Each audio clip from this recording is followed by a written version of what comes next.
Hey everyone, what's good? I'm Andy from Kraken Media, and today I'm going to be leading you in a masterclass on EQ, specifically focused on voiceover, dialogue, and audiobooks. EQ, or equalization, involves adjusting the volume of specific frequencies within your recording. So after clarifying the process and covering the frequency basics, I'm going to reveal to you one of my potent secret techniques that enhances vocal quality, so make sure you stick around for that valuable insight. This tool has the potential to substantially enhance vocal presence and clarity, but it's intended for improvement rather than fixing shortcomings in the original recording. And as with most post-production and mastering processes, remember that less is often more. Strive to make minimal adjustments for optimal results. There are various types of equalizers. You've got graphic equalizers that consist of dials and sliders like these, and parametric equalizers depicted as graphs like this one. Essentially, they all operate in a similar manner. Left to right represents frequency, with left indicating lower frequencies and right indicating higher frequencies. Up and down represents amplitude, indicating how loud you're increasing or decreasing each frequency.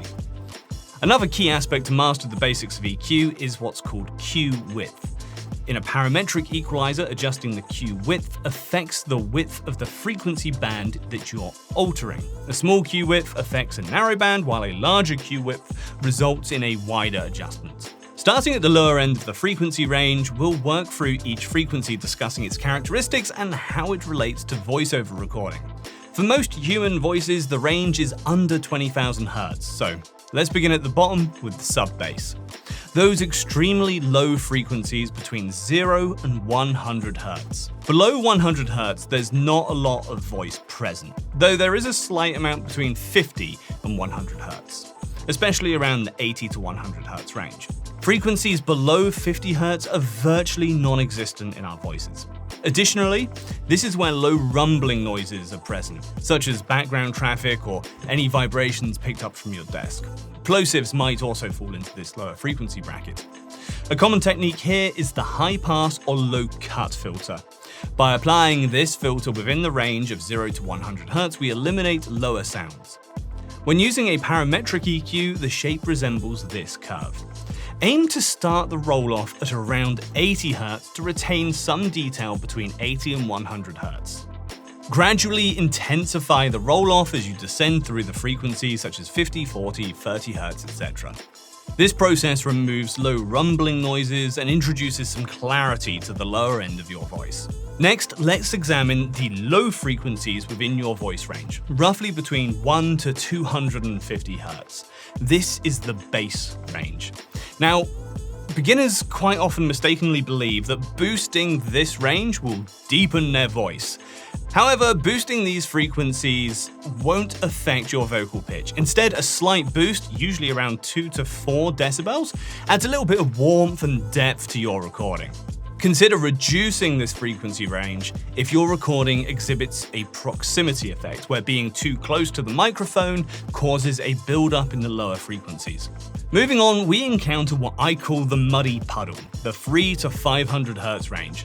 This range can make your recording sound muddled and thick, resembling a mouthful of toast. Dropping these frequencies a few decibels helps clarify and smoothen the sound. The degree of drop and the width of the adjustment depends on your microphone and voice. Now let's delve into the mid-vocal tone, spanning from 1 to 4,000 Hz. This range contains the bulk of your voice, but it also includes nasally and harsh frequencies. Adjusting here depends on your voice, microphone, and your recording context.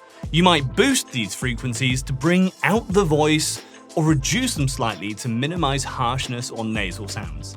Experiment by adding or removing a few decibels to determine what sounds best for your recording. Moving up the frequency ladder, we reach the bright clarity range from 5 to 8,000 Hz. This range includes sibilance, which can be overemphasized by boosting this frequency range.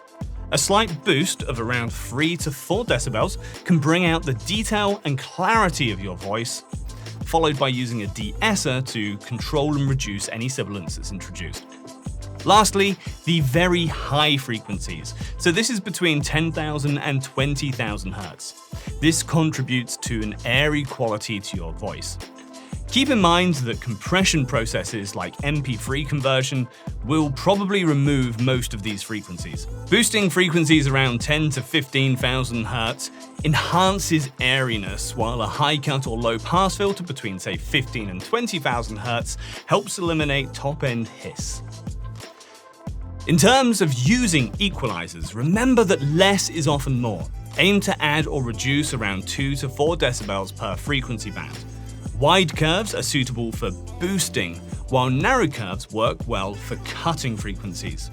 My secret technique involves setting a narrow Q width and a large boost, and then sweeping through all of the frequencies to find and identify any unpleasant sounds, and then minimizing those frequencies. But this should be used very sparingly. In summary, a standard EQ curve is a really good starting point for you, should resemble something like this. A gentle roll-off to eliminate rumble, a slight boost between 1 to 200 Hz for some warmth, a minor dip around 300 Hz to remove muddiness, and gradually boosting through the midtones and the highs before cutting off the very high frequencies to manage noise. This curve provides an excellent foundation for building your EQ settings. I hope this information proves valuable. While it's a lot to absorb, remember that practice and experimentation will refine your skills. If you're looking for a lighter take, check out this video here that covers the common mistakes in vocal recordings. Take a break, relax, enjoy the humor, and I'll see you over there.